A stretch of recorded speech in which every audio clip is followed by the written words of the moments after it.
Hi, everybody. As some of you may already know, I'm gay. And if you don't know who I am, hi, I'm Katie, and I'm gay. Hi, Guillermo, I recognize you. And, you know, this is something that I find to be a very important part of myself that I'm very proud of. And when I came out of the closet, I got plenty of different responses. I got the I'm proud of yous, and I got the thank you for telling me, and I got the oh, I already knew that, which is a personal favorite of mine. And, I will never discount any of those replies because they're so full of compassion, they're so full of support.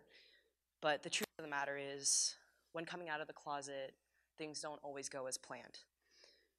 I came out to my mom on December 10th, 2015. I remember the exact day because at that point in my life, I had just become so exhausted and I had become so tired of faking it and of pretending and concealing this huge part of myself that, I was so proud of. And my mom is the most important person in my life, and I love her with all my heart and more. So I felt like I owed her the opportunity to know her daughter for who she truly is. So I sat her down and I said, Mommy, I'm gay. And I'm not ashamed of it. In fact, I'm proud of it. And it's not something that I can change, but it's not something I want to change. It's who I am. And I don't really know what I expected her to say at that point, but what she did end up saying was not exactly what I'd wanted to hear. Where she said to me, Katie, do you expect me to be happy about this? Do you expect me to be okay with this? Of course I'm not happy about this. Of course I'm not okay with this. I'm embarrassed. And as you can imagine, that killed me to hear that because, here stood this woman that had loved me and nurtured me and cared for me for 16 years of my life up to that point. And when she looked me in the eyes, I really did feel like she didn't recognize me anymore. And I felt like she didn't love me anymore.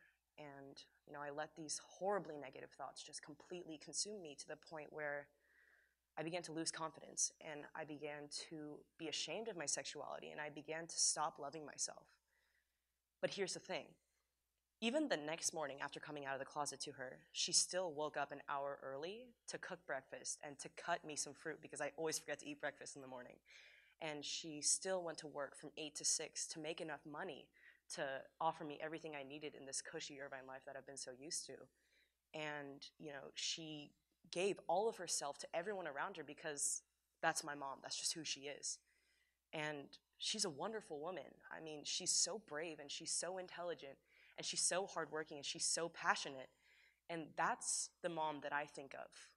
I don't think of the mom that may not be as accepting of my sexuality as other people because that devalues who she is as a person, and that's not fair because it's her generation and it's her Catholic upbringing and it's her extremely conservative Korean values that led her to believe that gay is not okay. But that's not her fault. And it's not my fault that I'm gay. It just simply is what it is. And things are better now where I don't have to pretend like I don't have a girlfriend anymore and I don't have to call my celebrity crushes celebrity girl crushes because they're automatically celebrity girl crushes because I'm gay. And, just my mom simply by being who she is, she taught me so much about life. As my favorite philosopher, Jean-Paul Sartre, once said, one will never be able to explain one's action by reference to a given and specific human nature. In other words, there is no determinism. Man is free. Man is freedom. And what he meant by that is that in essence, humanity is subjectivity, where everything and anything is possible. Who am I to say that my values and my beliefs are inherently correct? I can't say that because there is no right or wrong at the end of the day. You know, just take yourselves, for example. Your favorite color might be blue, but then the person to your left's favorite color might be green, and the person to your right's favorite color might be yellow. But who's to say that blue, green, or yellow is the best or worst color? No one can say that because they're just colors. They are what they are. And this also applies to religious beliefs or political beliefs or cultural beliefs. And this diversity of perspective is what drives humanity. It's what colors our world.